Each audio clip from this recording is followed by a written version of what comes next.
19 अप्रैल से 1 जून तक मतदान के दिन निर्धारित किए गए ताकि मोदी और उनके सहयोगी हर चरण से पहले देश भर में विशेष विमानों से यात्रा कर सकें।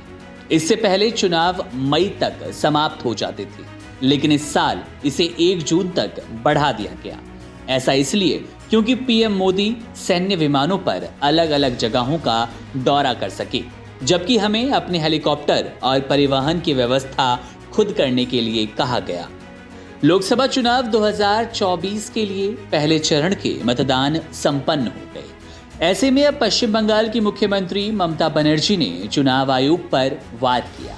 ममता बनर्जी ने कहा कि 19 अप्रैल से 1 जून तक मतदान के दिन निर्धारित किए गए ताकि मोदी और उनके सहयोगी हर चरण से पहले देश भर में विशेष विमानों से यात्रा कर सके, अपने लिए वोट जुटा सके। पश्चिम बंगाल की सीएम ममता बनर्जी ने आगे कहा कि इससे पहले चुनाव मई तक समाप्त हो जाते थे, लेकिन इस साल इसे 1 जून तक बढ़ा दिया गया। ममता ने कहा कि ऐसा इसलिए हुआ क्योंकि पीएम मोदी सैन्य विमानों पर अलग अलग जगहों का दौरा कर सके, जबकि हमें अपने हेलीकॉप्टर और परिवहन की व्यवस्था खुद करने के लिए कहा गया। ममता बनर्जी ने आगे कहा कि लोगों को चिलचिलाती धूप में परेशानी हो रही है, लेकिन प्रधानमंत्री को इसकी कोई फिक्र नहीं, क्योंकि वे वीवीआईपी सुविधाओं के साथ आराम से चुनाव प्रचार में लगे हैं। सीएम बनर्जी ने आरोप लगाया कि चुनाव आयोग पीएम मोदी और उनकी पार्टी के नेताओं द्वारा तय की गई लाइन पर चल रहा है। इस दौरान पश्चिम बंगाल की मुख्यमंत्री ममता बनर्जी ने राज्य के मौजूदा कांग्रेस सांसदों पर भी हमला किया।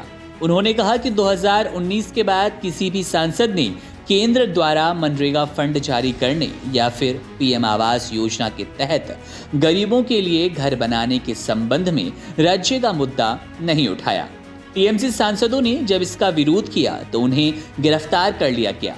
बनर्जी ने सीपीआई-एम और कांग्रेस पर पश्चिम बंगाल में भाजपा को बढ़ावा देने का आरोप लगाते हुए कहा कि किसी भी गैर टीएमसी उम्मीदवार को वोट ना दे। ममता बनर्जी ने स्पष्ट तौर पर कहा कि मैंने ही ईडी गठबंधन का नाम गढ़ा था, लेकिन ये गठबंधन पश्चिम बंगाल में मौजूद नहीं है। उन्होंने आगे कहा कि हमारे लिए ये गठबंधन राज्य के बाहर मौजूद है। गौरतलब है कि लोकसभा चुनाव 2024 के लिए 19 अप्रैल को पहले चरण का मतदान संपन्न हुआ। इस फेज में 21 राज्यों और केंद्र शासित प्रदेशों की 102 सीटों पर वोट डाले गए। पहले चरण में 1600 से ज्यादा उम्मीदवार मैदान में थे।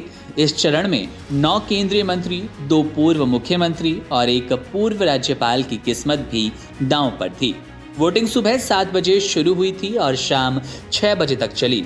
19 अप्रैल को अरुणाचल प्रदेश और सिक्किम की 92 विधानसभा सीटों पर भी वोटिंग हुई थी।